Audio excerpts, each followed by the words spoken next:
Serangan Habib Rizik kemana-mana usai dituntut 6 tahun penjara.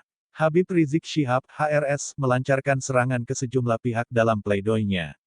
Ex-Gubernur DKI Jakarta, Basuki Cahayapurnama, Wali Kota Bogor Bima Arya hingga Denny Siregar jadi sasaran Habib Rizik.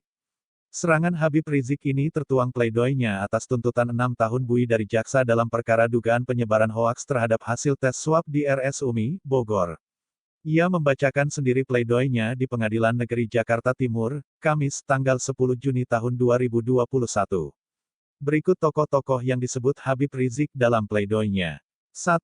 Joko Chandra. Majelis Hakim Pengadilan Tipikor Jakarta menyatakan Joko Sugiarto Chandra alias Joko Chandra bersalah melakukan tindak pidana korupsi di kasus suap Red Notice dan Fatwa Mahkamah Agung, MA. Joko Chandra divonis 4 tahun dan 6 bulan penjara dan denda 100 juta rupiah subsidiar 6 bulan kurungan. Habib Rizik menyebut tuntutan jaksa 6 tahun penjara lebih tinggi ketimbang kasus korupsi. Bahwa JPU menjadikan kasus pelanggaran prokes sebagai kejahatan yang jauh lebih jahat dan lebih berat daripada kasus korupsi, kata Rizik saat membacakan pledoi dalam sidang di Pengadilan Negeri Jakarta Timur, Kamis, tanggal 10 Juni tahun 2021. Rizik kemudian membandingkan kasusnya dengan kasus Joko Chandra, yang hanya dituntut 4 tahun. Rizik mempertanyakan tidak ada yang dituntut lebih tinggi dari dirinya dalam kasus tersebut. Bahwa dalam kasus koruptor Joko Chandra, ternyata Joko Chandra dan Jaksa Pinangki masing-masing hanya dituntut 4 tahun penjara, sedang Irjen Napoleon lebih ringan, hanya dituntut 3 tahun penjara, dan Brigjen Prasetyo lebih ringan lagi, hanya dituntut 2,5 tahun penjara, bahkan kasus mantan bos Garuda Ari Ashara hanya dituntut 1 tahun penjara, ujarnya.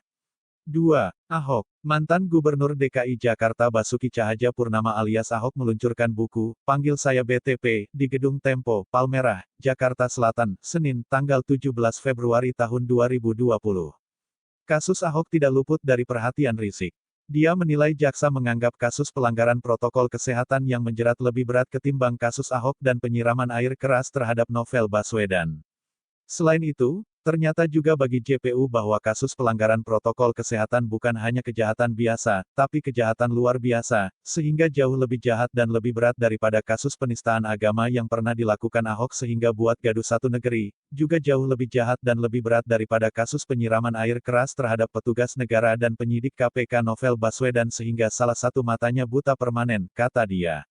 Buktinya Ahok si penista agama hanya dituntut hukuman percobaan 2 tahun, sedangkan penyiram air keras ke penyidik KPK hanya dituntut 1 tahun penjara, tapi kasus pelanggaran protokol kesehatan dituntut 6 tahun penjara, sambung Rizik. 3. Denny Siregar. Habib Rizik membawa-bawa pegiat media sosial Denny Siregar, Permadi Arya atau Abu Janda, hingga Ade Armando dalam pleidoinya. Rizik mengungkap permintaannya ke Kapolri saat itu, Jenderal Purn, Tito Karnavian, untuk menghukum ketiganya seperti mantan Gubernur DKI Jakarta Basuki Cahayapurnama Ahok. Rizik mengatakan, dalam pertemuan dengan Tito di Mekah, Arab Saudi, dia menyatakan siap tak terlibat urusan politik praktis terkait Pilpres 2019 dengan 3 syarat. Salah satu syarat yang diajukan adalah dia meminta semua pihak yang menista agama harus diproses sesuai hukum. Karena itu, Rizik meminta Abu Janda, Ade Armando, hingga Denny Siregar diproses hukum seperti Ahok.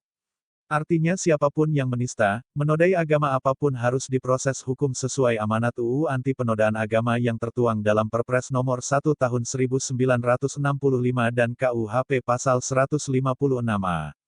Sebagaimana Ahok si penista Al-Quran diproses, maka selain Ahok, seperti Abu Janda, Ade Armando, Denny Siregar, dan semua gerombolan mereka yang sering menodai agama dan menista ulama juga harus diproses hukum, sesuai dengan prinsip equality before the law sebagaimana diamanatkan UUD 1945, kata Rizik. Rizik menilai Abu Janda, Ade Armando, hingga Denny Siregar selama ini kebal hukum.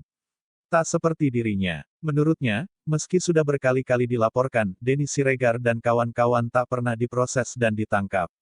Sekian informasi dari kami, semoga menambah wawasan dan pengetahuan. Ikuti terus channel kami, terima kasih.